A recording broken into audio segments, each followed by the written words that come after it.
live. We are live. Let's give a second for people to join into the stream. This is NunPub After Dark. Slap a theme on it. We're going to go through this in a couple. Like I said, we're going to give a little bit of time before we start some things on it. Do want to let everyone know that it is After Dark. We're going to fucking curse. That is my assumption. We could talk about things that are less than family friendly.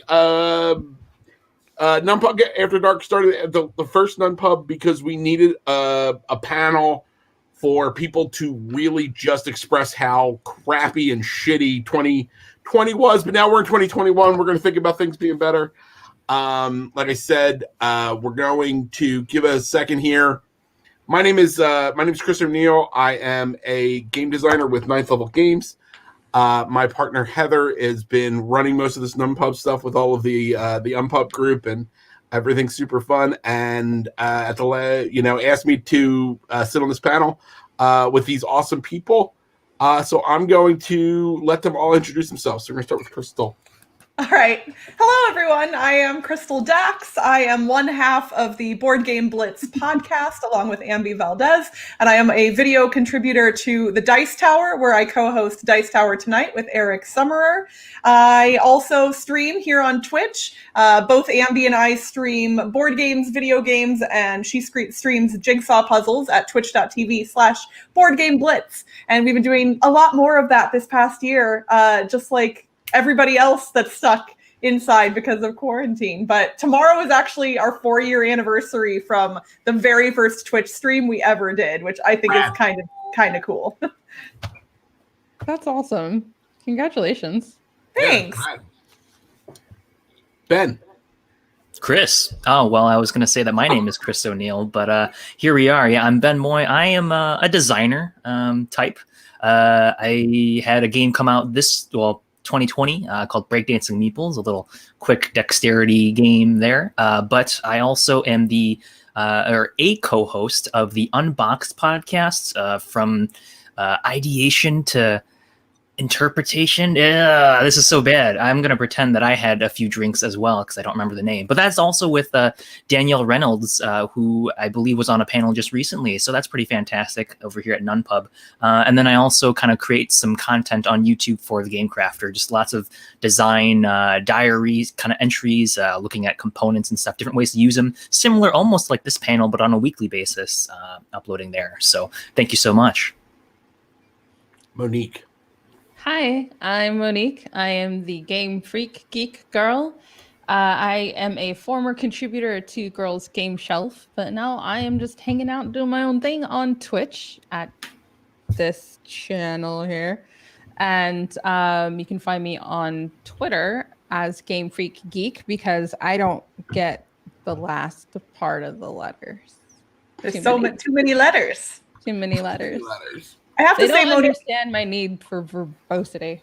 You streaming the Maze of Games lately has been a delight to watch. And if anybody isn't following you on Twitch, they most certainly should. Thank you. I love, yes, you. Since everybody talking about Twitch stuff, thank you. everybody talking about Twitch stuff, I am a frequent player on Sarah's Table. Which is on Level Up Dice TV, which is on Twitch. So, where they play the role-playing games that Ninth Level makes. So tonight, what we're going to talk about, we'll see how we stay into this. Is this we're going to slap a theme on it? We're gonna talk some shit. I think is what we're going to do. Monique or Crystal, one of you want to get us started talking about the subject? I mean, I am a frequent complainer about boring themes in games. Yeah. In a recent episode of my podcast, I literally struggled with the fact that I know I'm an Omni gamer, but I hate when I play a game like Carpe Diem and I enjoy it, and I am so angry that the theme is boring as all get out. There's nothing there. And yes, the mechanics are great, but for me, some people just like pure mechanics. That is totally okay. That is valid. But I will enjoy playing that game, but it will not compel me to pull it off the shelf. Like when I have something like Castell, which is also a Euro game but has a really interesting theme, it is going to draw my eye and my attention and my time more easily because of the interesting theme. My wife partner Heather could care less about theme unless it's funny. And like if it makes her laugh, she's in.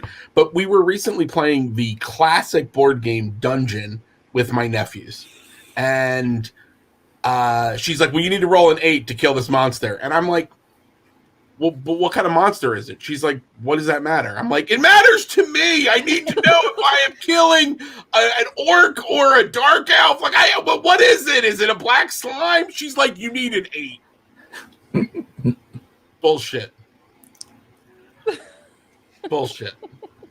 I'm with you, Crystal. I need a theme, or I can't enjoy a game. You know,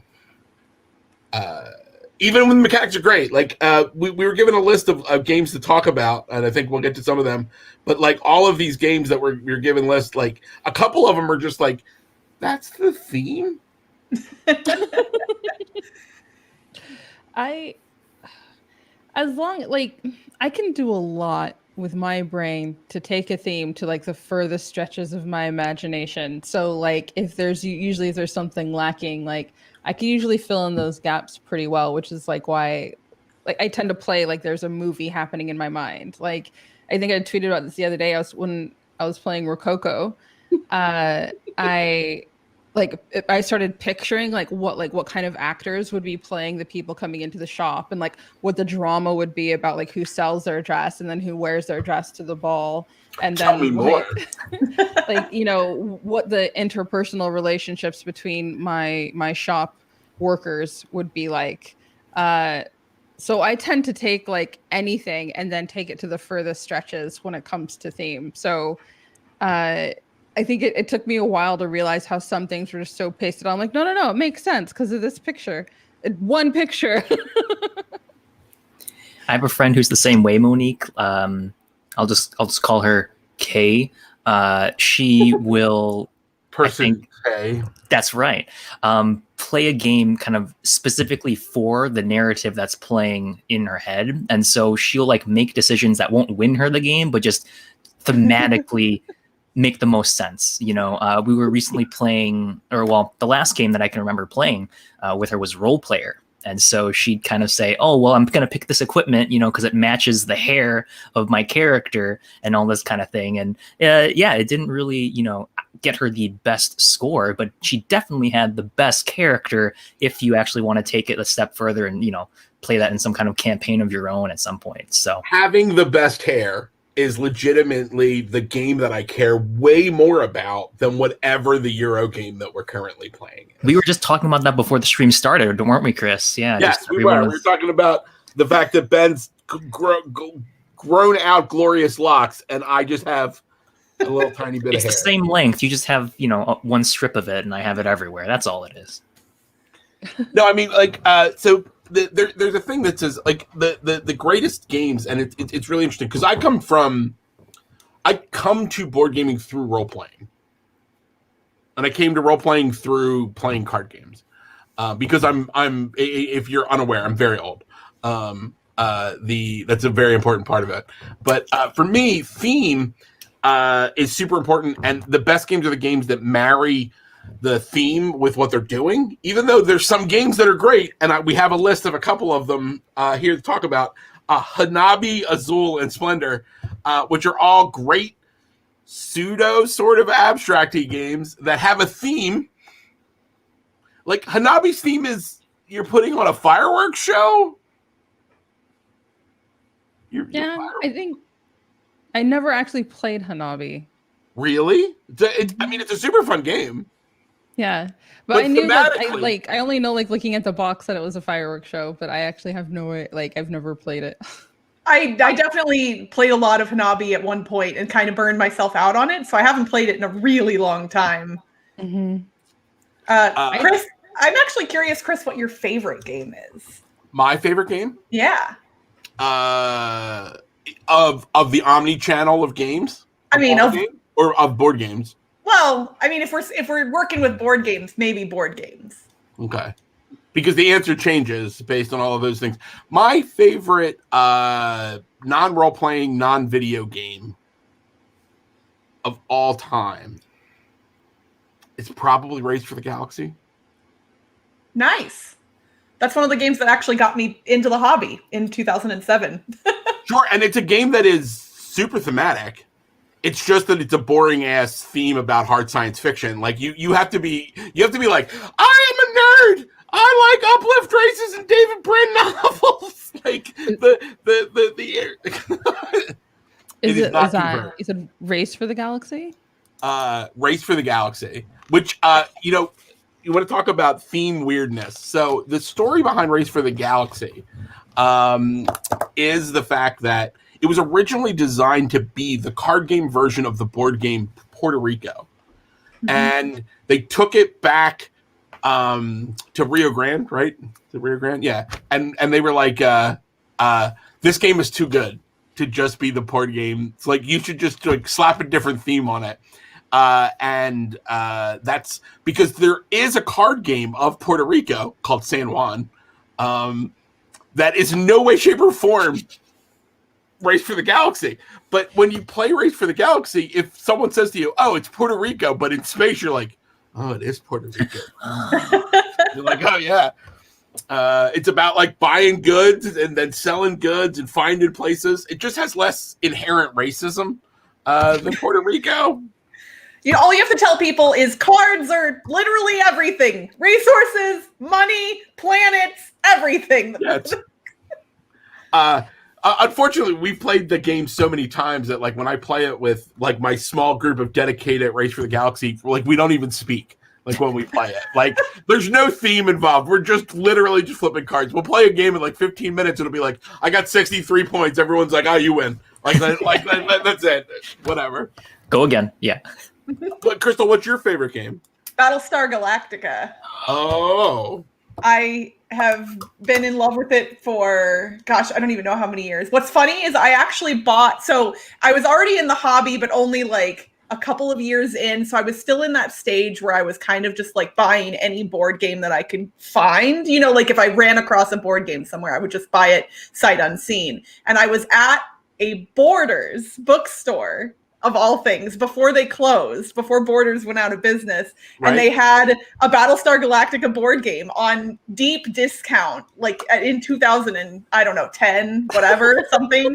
And I loved the TV show. So I bought this board game just sight unseen, and it ended up turning into one of my favorite things. And it took me a little while to track down all of the expansions, but I am thankful that I got my hands on all of those, because now you cannot get that stuff anywhere. And that's definitely a very theme-forward game, because if you don't understand the theme of Battlestar Galactica, the game seems like brutal and evil in ways that are just like that don't make any sense. But you're like, oh, but anybody could be a Cylon. You're like, what do you mean? If you don't know, it's interesting because like for people who have seen the TV show, the theme marries with the mechanics so well, but I've also introduced it to people who've never watched the TV show and they enjoy the game just as much. So I think it's a really good example of where the theme and mechanics lift each other up. We should just keep this train going. Monique. Are you asking me my favorite? No. Of all time. I should caveat this with I'm a Gemini and I don't make decisions like this. I mean, that's good. I mean, name a favorite game, Monique. Thank you. You're welcome. Name something awesome. I think, well, usually I could kind of cheat. Like my go-to, and actually I think I'll cheat and I'll go with like my go-to answer is generally Sentient. But I love the gameplay. I love like the programming of these dice to program your androids and robots. But the thing that's really, really juicy for me is that the artwork that like you never really interact with this conglomerate that you make or this corporation that you make. But I am so in love with the two pieces that you slide together to create your player board. And I'm always like imagining like what kind of RPG I would get to play there. Like it'd be like something super like cyberpunk, but like actual cyberpunk, not like the video game cyberpunk where they just slapped neon on it. But that one is really big. I love like getting to imagine like, okay, like what kind of people live in this world that I just built together, and like yes, puppy cat. Sorry, Sterling. Yeah, Sterling demanded my attention and is now in my lap. Perfectly legit. It's perfectly legit. No worries. But I like it. It tends to be I just had a lot of fun playing it, and then people were often like, oh, this is really mathy, but I'm like, oh, I didn't notice. I just had fun. I just really like that one. So that's one of them. It's great. It is. I have now. It's really mathy. You're like, I didn't notice. I didn't notice. But my hair looks so good. Yeah. Ben. Yeah. So I'm part of like a bit of the indie scene, right? I'm sure everyone has seen it at some point. So I'm gonna go ahead and like list off a prototype that's actually gonna be tested this weekend. So Pauline and Marie, this is for you. They have a game coming out pretty soon, eventually later this year, called Steam Up, and it's about like dim sum, which is kind of like Asian brunch, right? So you got like your steamed dumplings, and you got your chicken feet, which they rethemed as a majestic phoenix claw. So it's like really cute. And for me, as somebody who is Asian, believe it or not, it was really great. I know. Yeah. How they were able to kind of capture a bit of, my childhood growing up stuff and infuse it into this game. So super flavorful with the theme. The components are going to be pretty much amazing. They have like a TTS mod that they're going to be running the demo for later. Yep. On Sunday, I think it is. But I'm definitely a cult of the new kind of person. So usually it's whatever has most recently hit the table I'm like all gaga about. So that's one that definitely comes to mind for me. But yeah, like another one that isn't super heavy on theme, but also still looks great. Table presence is Reef by Emerson Mitsuchi. So yeah, like I think they're not Plan B anymore. I think they rebranded, but like the game has these cool stackable little pieces that are nice and heavy and chunky, and you're building on coral reef, which we maybe have a little bit less of. That's awesome, Benita. Yeah, so what's up, and there we are. So I would say that those are kind of Koshernan. I was gonna say, I think I saw pictures of this that someone had shared on Twitter, and it looked amazing. Yeah, so much love to them, and can't wait. Yep, for when that hits the KS stuff, but. I was no way paid, or bribed to bring it up. That was just all me. Go ahead, Chris. I didn't think that until you just said that right now. Now I'm convinced that you were bribed. I'm working on it. So you talked about sexy, chunky pieces. Heck yeah, just like you. Oh, saucy moment. It's after dark, Let's get into the core of this, right? So let's take a game. That game is Splendor, which has some sexy, chunky pieces. Perfect segue. But it has a theme, and that theme is you are Renaissance jewel dealers. And we are going to slap a different theme on it. We're going to take that game, we're going to rip it up, and we're going to make a game that where we would be excited like it was about dim sum with Splendor. We've all played Splendor. Is that a true statement? Squishy pieces.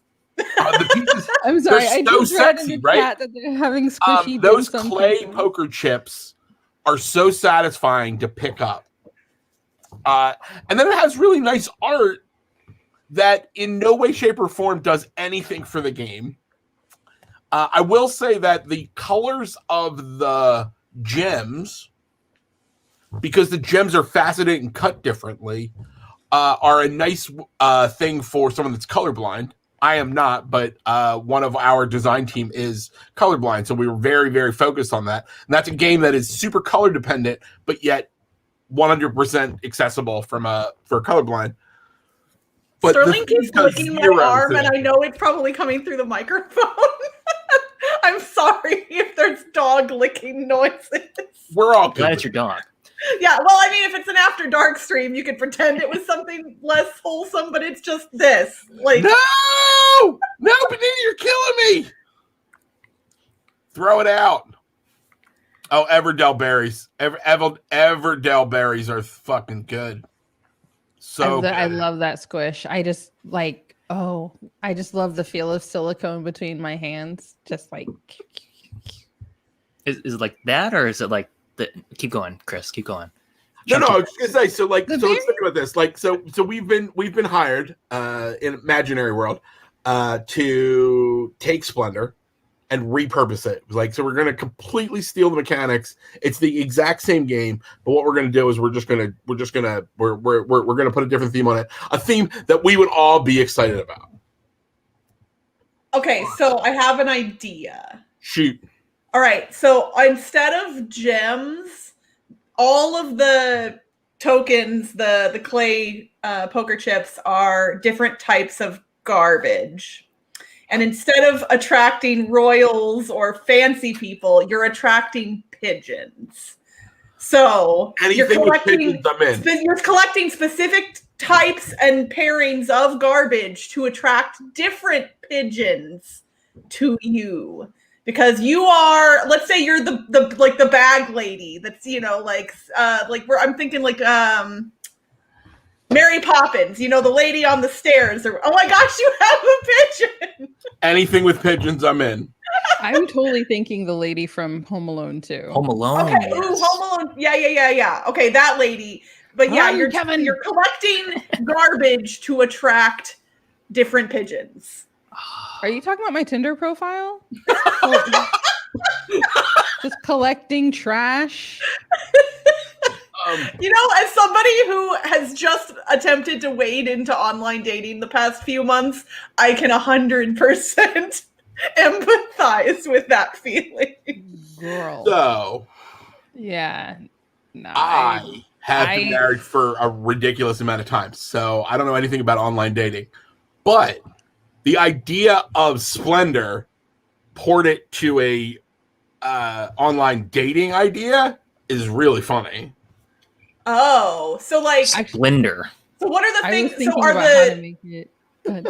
what is it that are what are the little things that you're collecting? Just all of the bullshit that you exchange, the emojis. The that emojis. you are Yes, putting. you got it. You got it. Because I mean you can just be like, I need 6 eggplants.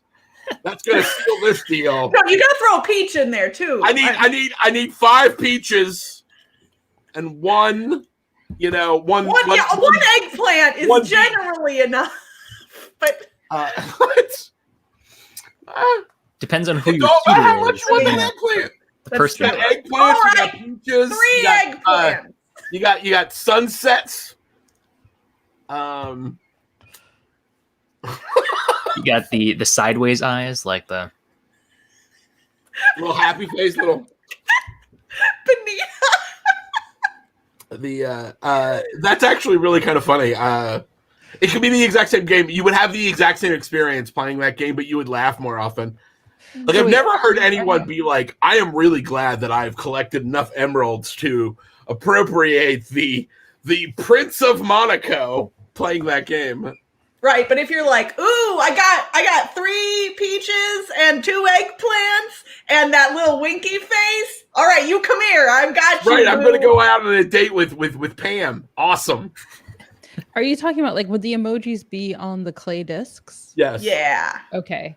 I was thinking like have you seen like the food porn art where it's just like they're like taking the orange and then they're just like Oh, yeah. diving in between and it's like really really pretty and like artistic, but they're just taking like guavas and like fruit and things like that and generally fingering it.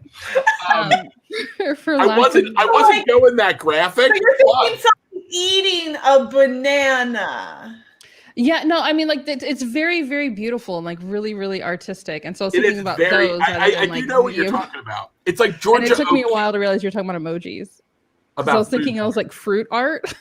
Fruit art. And what if the tokens were like a custom shape? So like it had like a cut in there for you to just like dip your finger, while you're collecting them. Just because we're all about tactility, I think. So I feel like that would be more of a dexterity game. I fair. think that's We're adding gonna- too much to slap a theme on. Redesign. Did Okay. you literally call that a sexterity game? I didn't, but now I'm disappointed in myself. Yeah, okay. Wait, why doesn't that exist already? Right. I'm making some calls. I will buy it sight unseen. Yeah, Ninth I'm level. literally making some calls right after this to be like, hey, I'd like to pitch you a sexterity game. Because you know, and I am speaking mostly about myself here, but we've been locked up for a year and the board gamers are thirsty, my friends. It's called Little Man in a Boat, the sexterity game. Hi, Horn Daddy. We reached rose petal things. Yes. Georgia O'Keeffe. With the cards. sexterity So game. if we have the emoticons on the tiles themselves, will the cards be our suitors? Yes, they would be the people that you would be swiping left or right. Profiles, I think. Oh, okay. Maybe. Yeah. Right, because then they would be pictures of people that you could. So, and you would go up like the levels, right? Like, so you would start out and it would just be like, regular profiles, and then by the time you get to the top, it would be like, I've been watching a lot of Bridgerton Your and soul. Sense and Sensibility lately.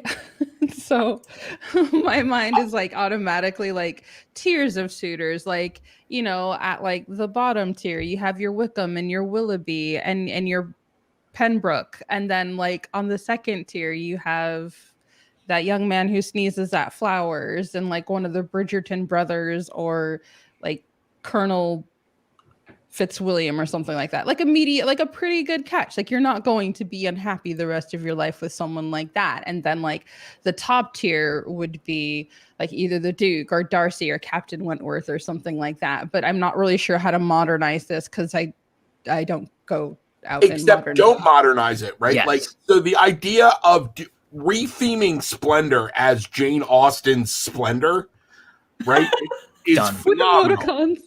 So they're emojis, but they're just emojis of the Regency era, right? So it's like propriety, money, See, and then you could have that status. super tasty. I want to very see old suggestive timey food. emojis really badly now. And then the three tiers would be like, oh, your suitor is like, like Mr. Monique just said, and then the top cards that are the extra things would be like true love or respect.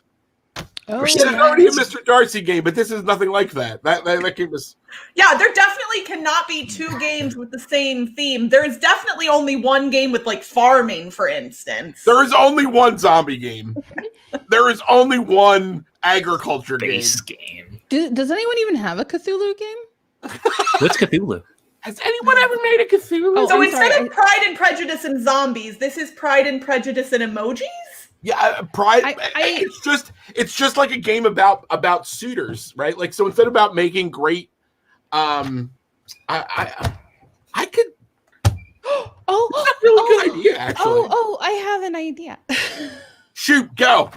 Take us Okay. somewhere, Monique. So in the bottom, like in the bottom rows of like the tier 1 and tier 2 cards, you have qualities and character and like fashion accessories, like like they dress well or they're very well mannered and like they make this much a year, and then you like have to like get like certain of those like kind of Regency emoticons and character qualities to match like different suitors in the third tier. I could literally, I could do this. I could combine Heartthrob and Splendor and make that game tonight. Yep. Like, I mean, like you would know Heartthrobs because you have Trevor and Mall Madness. You know Trevor is the best. Although, admittedly, even though Trevor is the famous one from Heartthrob, Bobby has my heart in that game. And anyone who has seen the Bobby card will understand why. Yes. Yeah. I think that we proved that this theme actually does. The slapping the theme on it actually works. I wasn't slaps. sure it was going to work, but apparently it works. It definitely works. I will put a Regency theme on anything I can. I'm just warning you. I've been waiting. I've been looking for a role-playing writer that is so excited about Regency themes to write a game for 9th level that is we've come up with the idea. We just need somebody that's really passionate about the Regency to write it, which is Super Sentai and Sensibility, about Regency ladies that get into giant mechs and then form giant robots to destroy the patriarchy. So, wow. I hope you find that writer. Yeah. it's a very specific person. I have not found her yet. I mean, I love Regency British period literature, and then I also really like anime, but I'm more of like a soju kind of slice of life comedy anime.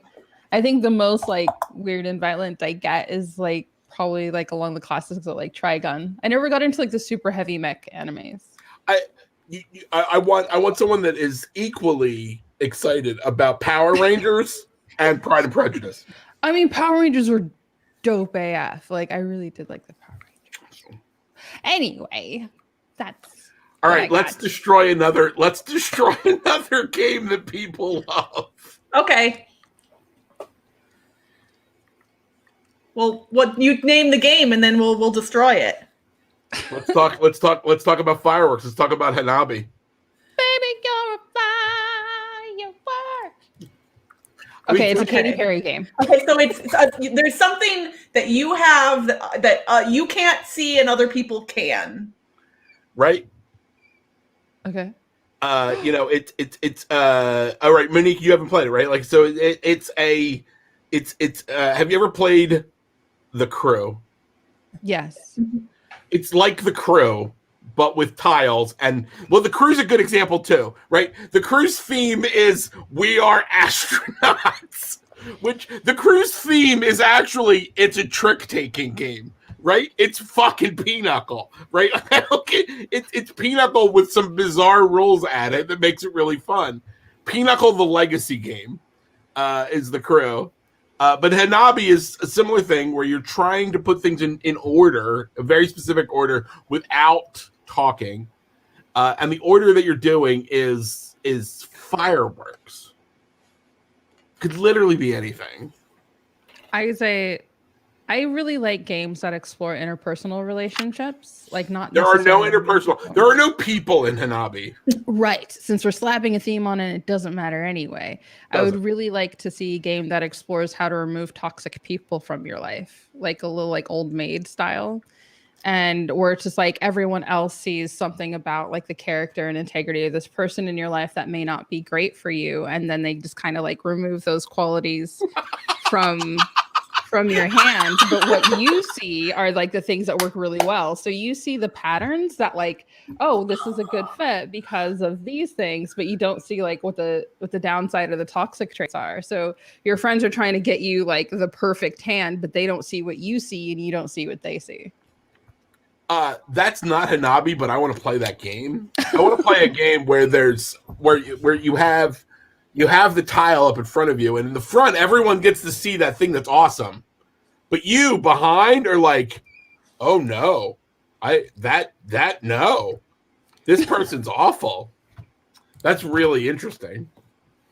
Though I have to give a shout out to, I'm assuming it's Ian at Precious Cargo, being like, the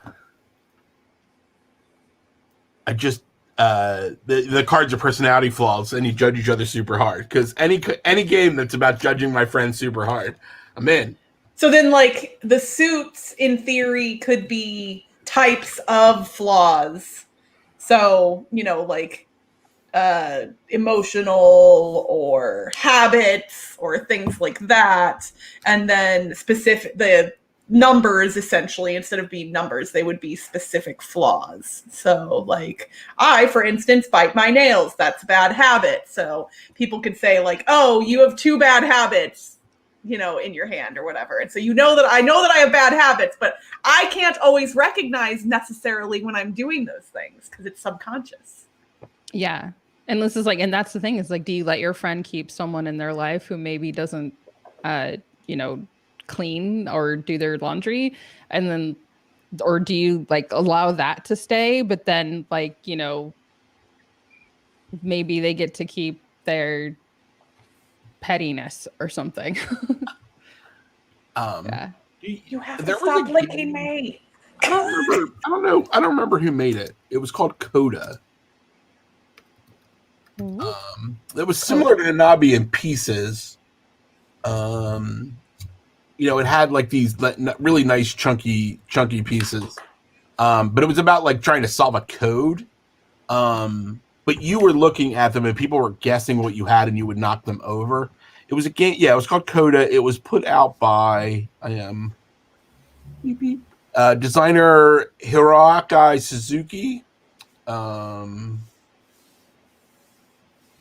originally put this out? Oh man, I can't read that word at all. I don't know. It's like in Austrian. Avantbart Litet Vortag? Does anybody know? I've never even heard of that company. I speak English and love. Oh, Welcome to the After Dark. Yeah. Monique is going to give us that ASMR goodness in that microphone there. Mi parolas Esperanto. Mi no parolas Austrian. So but Coda was an interesting game that was about like trying to break a code with information similar to how Hanabi works. But it was a competitive game, not a cooperative game like Hanabi. It's from a bunch of years ago. But the idea of it being like a game where you take like the Hanabi tiles and there would be all of this information where I'm trying to tell you what you want to take out of my hand is really interesting if that theme is about toxicity, Quality of life. Yeah. quality of life. Mhm. QOL. Yeah.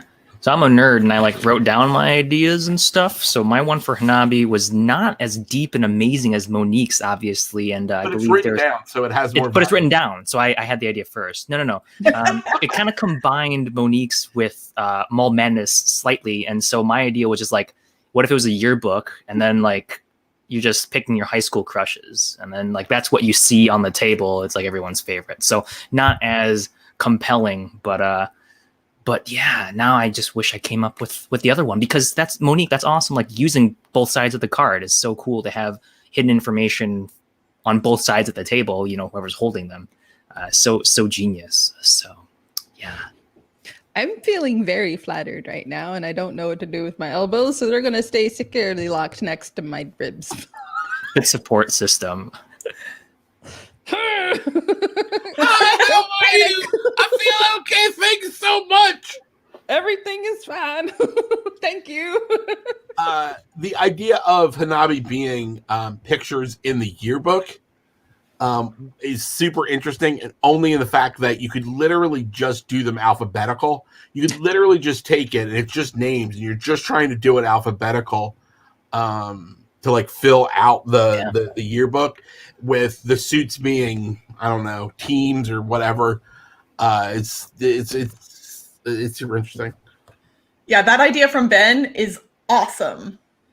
I'm loving these comments. Because that works. So Ben's idea works well because in Hanabi it is cooperative and you as a group are trying to accomplish this task. And so I think taking it from everyone's personal stuff to shared memories that only some people can recall, like that fits really well. Which is interesting. And again, it's not changing the game at all. You could actually build the memories in a similar way to like how the tapestries are built in Tokaido. Like where like you put them together, and if you put them together in the correct way, they draw one picture. Mm-hmm. I'm also a graphic designer, so like I do all the graphic design for 9th level, so when I'm designing games, I also think about how like the graphics work, and I think that's a huge part of theme. And if I was given that challenge, what I would try to do is be like, what would these scenes look like so that they would like 2, 3, 4, or 5 of them together would all draw a picture, but the picture would look slightly different depending on how many of the pieces you had. It's doable. It's weird. Okay, so Really actually, cool. what if we didn't have to do graphic design for this because there's an IP that would be perfect for this theme?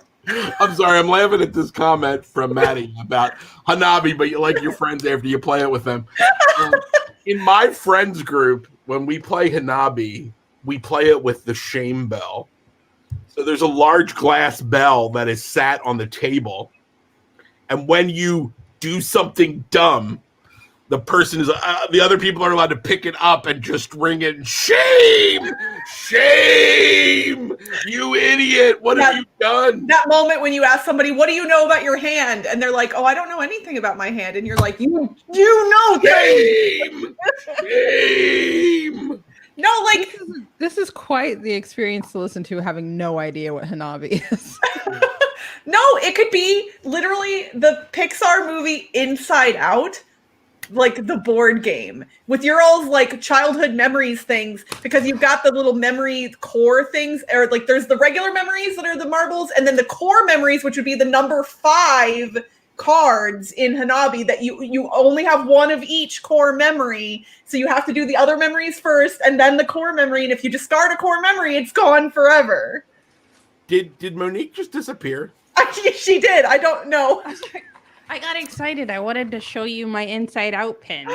Oh, oh my gosh, they're so You cute. talk about like this is absolutely like a thing. I love Dr. Ekman's work like a lot. And he's Did like, you get they them? used to Did you get them at the park? Hmm? Did you get them at the park? Are those from Disney World? Oh yes, yes. Yes, Sorry. they are. Yes. Did you have a shady encounter with a man in a trench coat at your local park? Is what he was asking. I own a lot of nerdy pins, and then I went to Disney World, and they were like, "Hey, do you know that we have pins?" And I was like, "What do you mean?" And then I like fell into the world of Disney pins and Disney pin trading, and it's like if Magic: The Gathering was a game played with suburban soccer moms about Disney. It's so when I saw that, I assumed that they came from the park. Is why I was asking. They did. I just really love the Refeed work Magic: The behind the Gathering to movie. Disney pin trading. It is. I don't have to. I think I have pins, but they're mostly about ramen. It's either ramen or Howl's Moving Castle, or both, and those are like the 2 themes that I have. I like the fact that Crystal pins are the new Bitcoin. Yes, yes. This is the only pin I have nearby. Rainbow Butt. Hey. The rainbow So, yes. Yeah! Yeah, nice. So Rainbow Butt. Sorcerers of Magic Kingdom at the park, right? So Sorcerers of Magic Kingdom. If you have never been to Disney World, Sorcerers of Magic Kingdom is an interactive game designed by Mike Slinker, where you go to certain places in Disney parks and they give you trading cards that are like magic cards.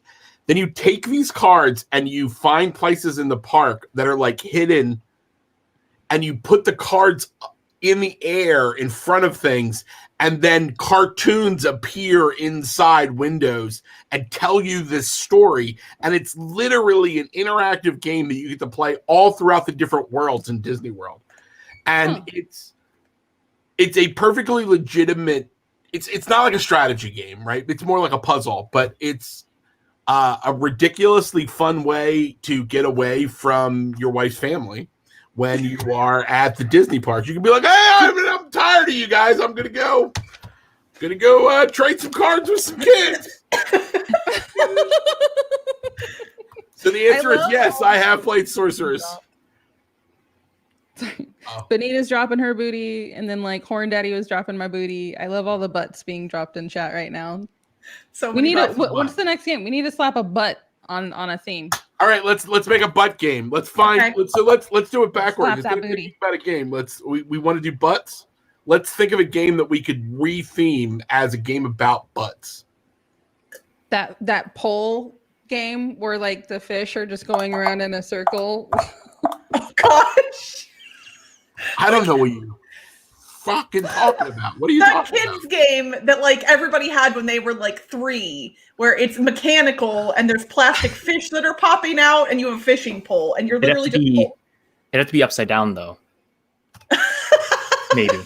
okay, so it's instead of a No, we do not have to go further with this dumb idea. I'm so No. sorry. okay. No, because now I'm very interested in the idea of whack-a-mole.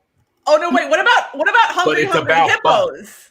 Like, imagine a whack-a-mole game, but they were butts popping up, and you were like, oh, And you're slapping the butts. smacking the butt. So Hungry butts. Thank you. hungry buttholes. Slap a hole. No, that doesn't. Hungry butts. And on that note, ladies and gentlemen, That's our show. Good night, everybody. Mwah. I mean, how smack informational the- nerd do I want to get here? Nothing. All right. I think that it's really funny. One of the things we bring it into a serious moment. The one of the things that's really interesting is there's a reason why people will slap a theme that people like. Like, we're just going to do zombie games forever, right? It's like, I like zombies. I'm going to play that zombie game. And it's really funny to me because I hate zombies and I hate the mafia, right? So if your movie or your board game, slap an ass on it, right? Yeah. I do, right? So the thing is, I do like butts. So, like, if you put a butt on it, I'm going to be like, oh, All right. Who doesn't like butts? I mean, if it's a zombie or if it's the the mafia, I don't care. I'm out, right? Like, it doesn't matter. Even if it's really good, I'm uninterested in that theme. But one of the things that's really interesting is butts are like a universal thing, and there's a thing that we talk about it all the time about like, it's poop humor, right? There's a reason why we all, even when we're little kids, think it's funny, right? Like, talking about it is funny, and then but there's also that's a happy butt, right?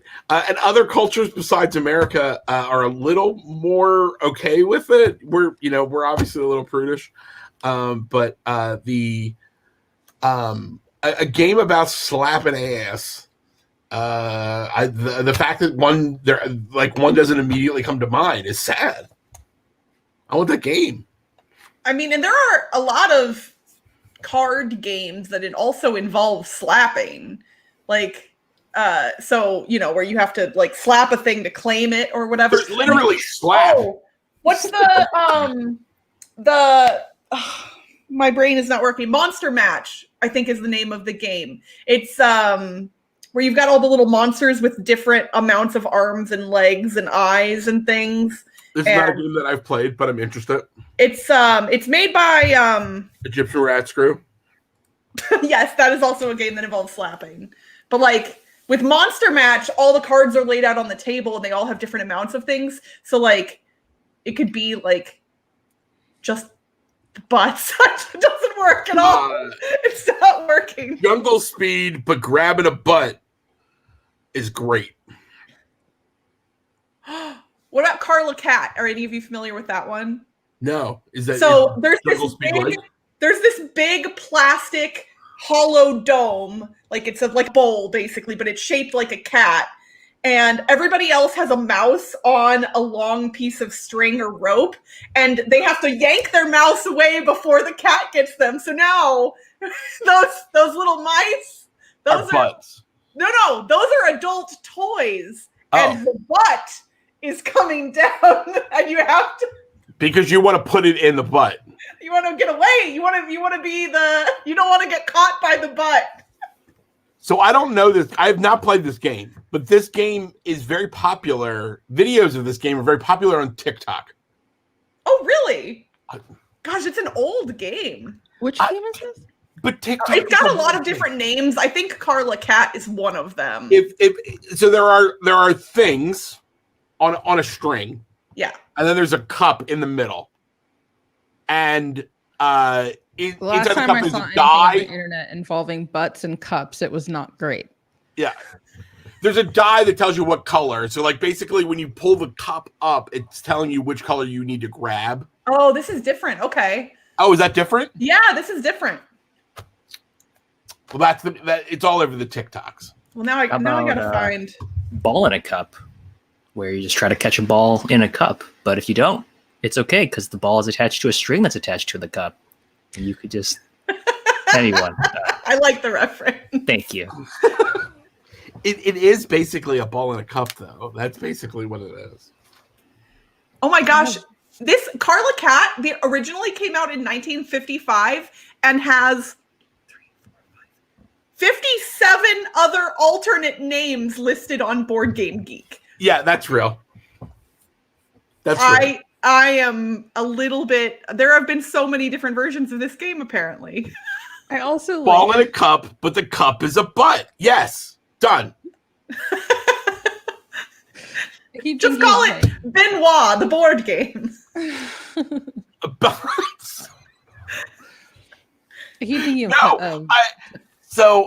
Again, I need to make a call. I need to make some calls. Benoit. That is just that's great. That's how you sell that. I don't know if anyone buys it, but a publisher definitely makes it. It definitely has a place in the store. So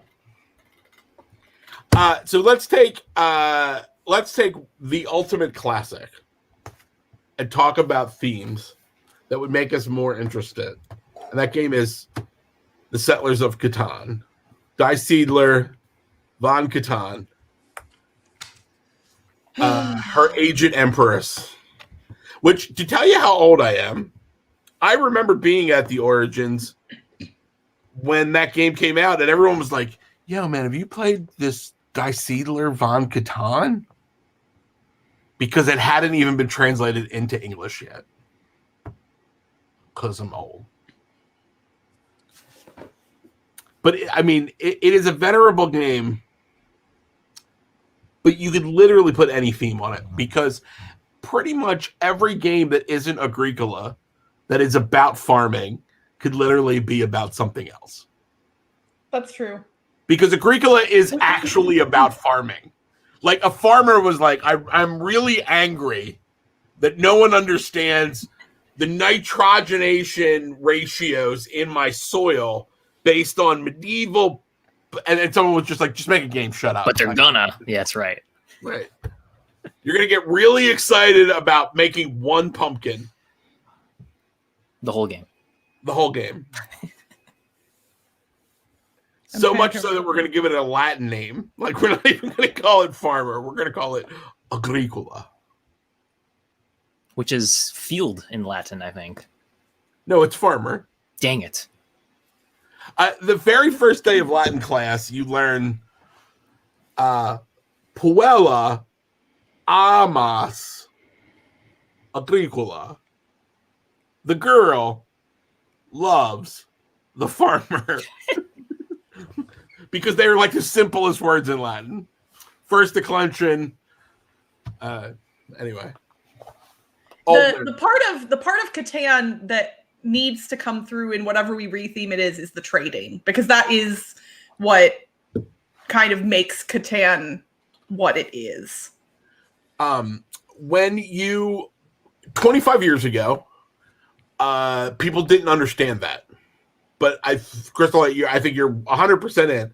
The thing that makes that game a game, the thing that makes that thing really deep is controlling and trading between the players.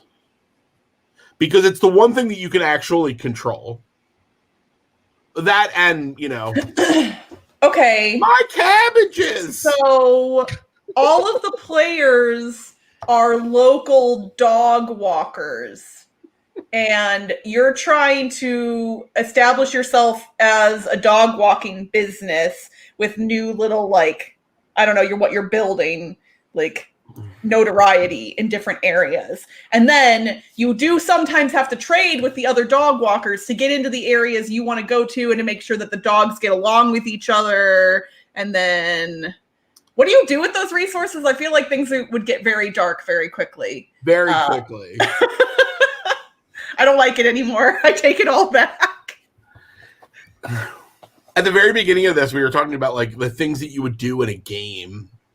Like, you know, Ben, you were talking about like, as long as my hair is good, like I consider that a win, right?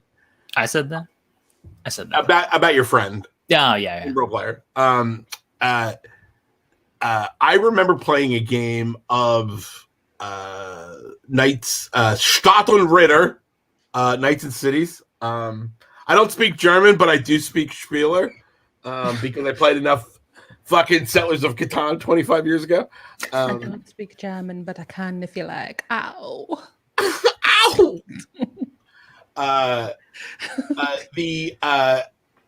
I role played the entire game Settlers of Catan, where all I cared about was that my monks were making a lot of cloth. That's all I cared about. Because there comes a point in that game where you're like, oh, I've just been screwed over by the math. I've done all of my correct activities, and I'm not going to do anything in that game to break that idea. So, I mean, I think if we're thinking about it as like a theme, we have to think about the idea that says at one point it is about that interaction of that trading, but how do I consistently create some activity? I mean, Ben has done it for us again. Yeah, I know. I like that. It's kind of like just how companies use your data and information from your phones and apps and things like that track your location in business. Creepy. I was thinking, so I read a book a while. One book. I read this one book. I've only read one book my entire life. And it was this one series. And in this series, there's people from the future who basically like have PDAs where they find like they have to solve like rips in time. And in order to do that, they have to almost kind of like stitch people back in the places and time where they're supposed to be in the worlds they're supposed to be in. And one woman gets kidnapped by like some guy.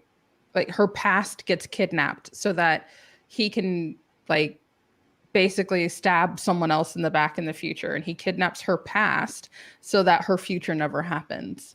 And meanwhile, like the person in the future who's trying to save the person in the past, he has to like make sure like he stitches her life back together as close to as it was before.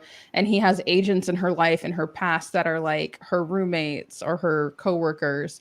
And it's almost like a little Truman Showy, but it just made me think of like Catan, how you're building the roads, and then like the roads could be like a link where like you've repaired the fracture in time, and then like the houses could be like when you've like gotten something back, a situation back to a critical situation back in their life, so that they will securely have that future later on.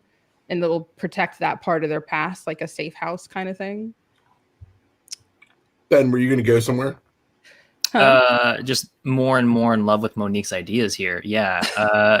Like totally off tangent, but kind of similar to Ben's idea. My written down idea is internet. And so, yeah, like the roads are all the same connections, right? And all this stuff. And then, you might be trading like facts and whatever else, like different parts of the got a fact. That's right. Yeah. Different parts of the board is, like different sources or whatever. And so we can kind of, after dark, make it about the dark web. So then there's like, I don't know, crazy stuff going on. It's sort of, whatever you like. But that was my simple little thing there. Gonna build a tube.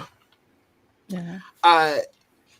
My immediate thought with where you were going, Monique, was what if it was a brain and you were building, or they were synapses, right? Like you were building those connections. Yeah. Again, Ben, it's like kind of like that internet kind of thing. I think, and like you're trading chemicals, maybe. You're So, trading like, chemicals. So serotonin and adrenaline and other things. So if it was like, oh, this makes serotonin and this makes adrenaline, those are the kind of things. There's a really interesting piece to make Die Siedler von Catan anatomy or neuroscience, like as like an educational game that's just giving you an extra line. Drug smugglers of Catan. I have the perfect name for the game. Let's got? hear it. Where in the fuck is my serotonin? I had the Carmen Sandiego theme stuck in my head a few weeks ago. It's always good to have rockapella stuck in your head. Do it, rockapella. So great. Yes, longest neural pathway is exactly what I was thinking. I have created a multi-node pathway in my neural sense. Yeah. I think it'd be fun to like add like almost like sleep as a mechanic. So it's just like if you don't get enough hours of sleep, instead of rolling something, you just move the robber, and that's like where the fog in your brain is that day. Nice. That is, if you roll a 7, it's depression, and you're just effed. You have to throw away half of your shit, and lay down in bed and lose a day. Yeah, that's real. Yeah. It's way to bring it down, Chris. No. I was no, I'm sorry. I just got a message about the most adorable panda ramen pins, and my face reacted before I could say something about it to myself, and I'm sorry. Monique, you should definitely tell them that we're just sexting each other in the middle of this panel. Thanks for the invite. Yeah. I'm sure, I mean, they said it was after dark. What? Like, yeah. Dark. You don't know this, but I have been secretly posting pictures of my butt on my OnlyFans all night. All right, so Die Siedler von Catan as OnlyFans, right? Like, how do we make? Oh, well, okay. So you have your different users, which are like the wealthy ones, and then there's like the frequent users who just kind of like pay low level but like access your pictures more often. And then there's just probably like taxes. Got to pay taxes in your accountant and organizer. But if you think about each hex Mhm. in Settlers of Catan produces a good. Yeah. And each number is about, right? Like, so if the numbers were that, like there's a difference. It's subscribers equals Catan. Thank you. Like, that's real good. There is something really interesting in the idea of it's about what I want to do, or it's what I'm. I'm gonna put my picture. You can keep whispering. I love you, Ben. Just cheers. yes.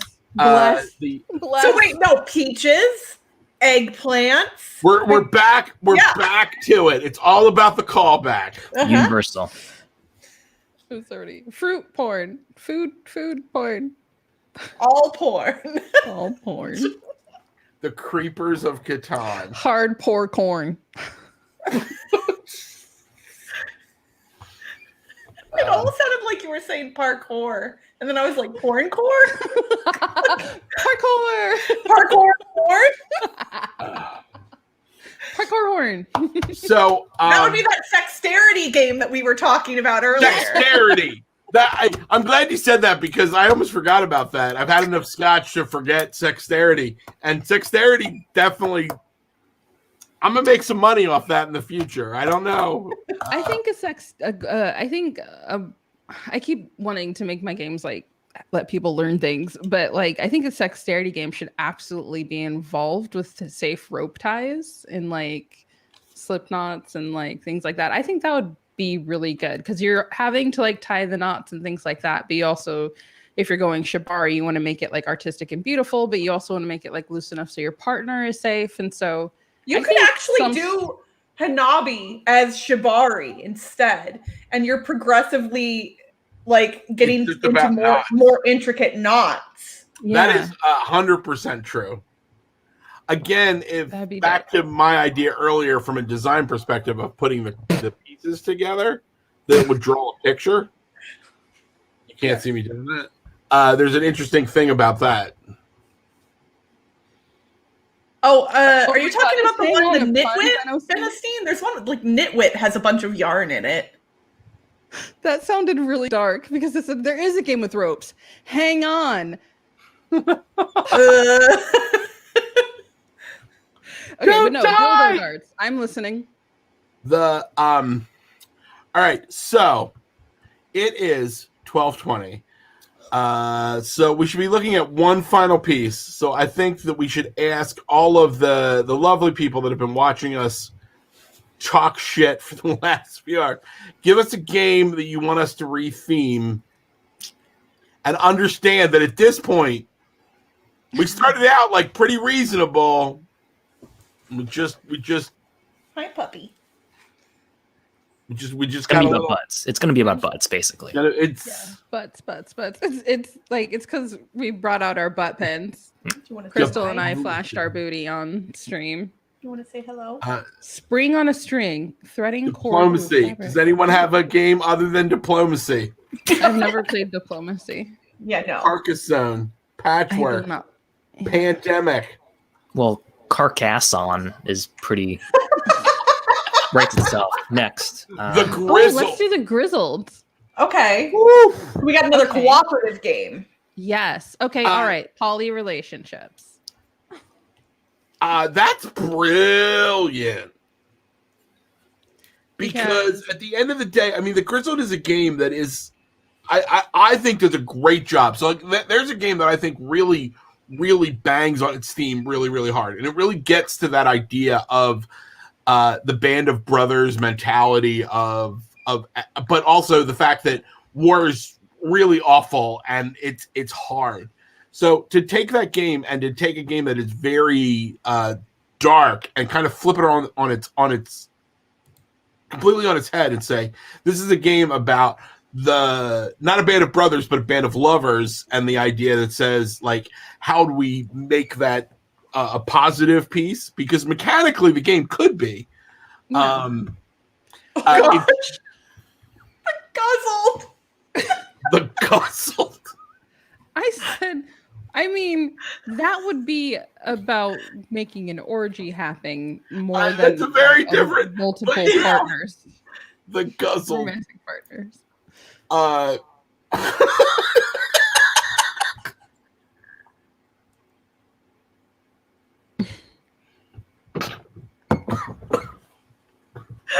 Oh gosh, we broke him. We broke The him. guzzled. I'm still laughing about the guzzled. Oof. But I mean, I think this is me being just fascinated with how humans interact with each other. But from what I understand, like the negotiations that you have to be aware of, the sense of someone's boundaries and what they're okay with and what they're not okay with, and then like when you are working with someone and they're in a not okay space, how do you pull them out and then get through it all together? And like, how do you support each other with these like traumatic things that happen to you? And I mean, life itself is pretty traumatic, and we all have these kind of things that are just like, hey, this is like what I got going on, and this is what you've got going on. And so when we bump into those things, how should we handle that in a way that we could survive and thrive afterwards? And like how well you can communicate, and then like what things break down communication, and how do you work through that when that is no longer available as an option? That could work for dating Huge. or surviving Thanksgiving with your family. Yeah. Obviously, surviving Thanksgiving with your family is a little more universally applicable than navigating polyamorous relationships. But There. Could be best the friends. idea of navigating Thanksgiving that is the Grizzled as that game really hits home, because you know what? I can tell you, none of us fought in World War One. But all of us have told our uncle to fuck off over the gravy. You know, when I was a small child, I don't remember how old, but my three older cousins and me and my sister were playing downstairs in Grandma's basement before dinner, and they all told me that there was a specific food that I should ask for when we all got upstairs and were around the table. And I, being the sweet, naive, innocent child that I am, said, okay, I'll ask for that. So we all go up to the Thanksgiving table. Everyone's there, aunts, uncles, grandma, grandpa, my parents. And I ask, may I please have some tube steak? And my aunt shot daggers at her children because she knew exactly where I got it from. So navigating Thanksgiving, all ages. It works for everybody. There we go. The grizzled Thanksgiving family edition. The gravy. How to confront your narcissistic aunt when she asks you again. Again, yeah. Doesn't even matter Again. what. It's just again. Doesn't matter what. Again being the important part. Yes, whatever it is, she's going to ask again. Mm-hmm. The idea of retheming the grizzled, which I believe, I might be wrong here, but I remember it has like 3 levels. It has like a learn to play the game, and then it has like a regular level, and then it has like, this is really World War One, you're fucked. If you did it, but it was just each of the levels was a different family occasion. So like Thanksgiving was like the core of the game, but it was like Arbor Day, Thanksgiving, announcement of your wedding. Like those are like you're like, you know, like completely.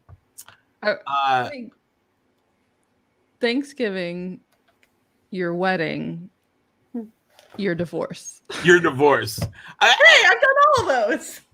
I win. You're like, yay! I don't know if half my family knows I'm divorced. We kept that so under wraps. I think they still think we're married. The gristle.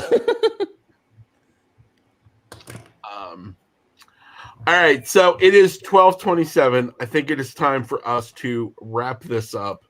Let people get on with their lives. Before we do that, if everyone wants to, remind people who you are, how to get you on the internet, how to find you. This has been really fun. I'm glad that we did this. I was glad that you guys invited me to do this. Crystal. Yes, Crystal Dax. You can find me in your podcast feed for most podcast providers, Board Game Blitz. You can find me over on the Dice Tower's YouTube channel, Dice Tower Tonight, live show interactive every 2 weeks on Wednesday nights. And you can find me here on Twitch at twitch.tv/BoardGameBlitz, streaming board games, video games, and other general shenanigans. Shenanigans? Yes. Oh, I mean, the bunny hat literally is my emote. Like, somebody in the chat has my emote that they can put in the chat right now. But, the bunny hat is a big deal. So, yeah, that's me. Oh, and you can find me on Twitter at Crystal Dax. So, that's the easiest way to, talk to me. And, yeah, I'm on Twitter 24/7. So, there's the bunny emote. There's the bunny hat. Yeah. Let's see. So for me, I can be found on Facebook. Feel free to send me a DM, appropriate, not after dark, I guess, and then we can just become friends and talk about whatever. Eggplants and peaches for Ben. I mean, yeah. Send peaches, thank you. And so yeah, I'm also on YouTube on the Game Crafter. They have a few playlists and stuff that I'm part of there. So if you like hearing my voice and seeing my face sometimes, that's one place to do it also. But yep, Facebook is my main go-to there. Monique, pass it off to you. Yes. I'm Monique, the Game Freak Geek Girl. Meow.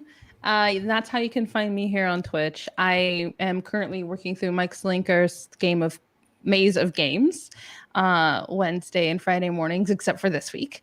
And we do puzzles and hang out and chats. I get coffee. It's early my time. It's like 8 a.m. my time, and God knows what else for everyone.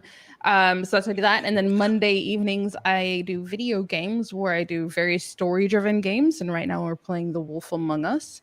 And you find me all over the place. Like for this weekend, you'll see Crystal and I at the Tabletop Live Network event. And then also more of us are on Nun Pub. I think Benita's going to be around as well this weekend. So yeah, but those are the places that you could find me on Twitch, just at Game Freak Geek Girl, and on Twitter as at Game Freak Geek, where I post most of my updates and talk board games and stuff. Rock and roll, everyone. My name is Chris O'Neill. You can find me on the Twitters at All Hail King Torg. You can find my company stuff at ninthlevel.com. You can find us on all of the socials at Ninth Level Games. Thank you all for being here. This was fun as always. I will never think about, emojis quite Same way. Even though, I mean, I have so many good ideas. Sexterity. This has been fun. Thank you all for hanging out. It is 12:30 on the East Coast. Enjoy yourselves. Nun Pub is still got 3 days to go. We'll see you tomorrow. Enjoy yourselves. Have a good time. Goodbye, everybody. Bye. Good night.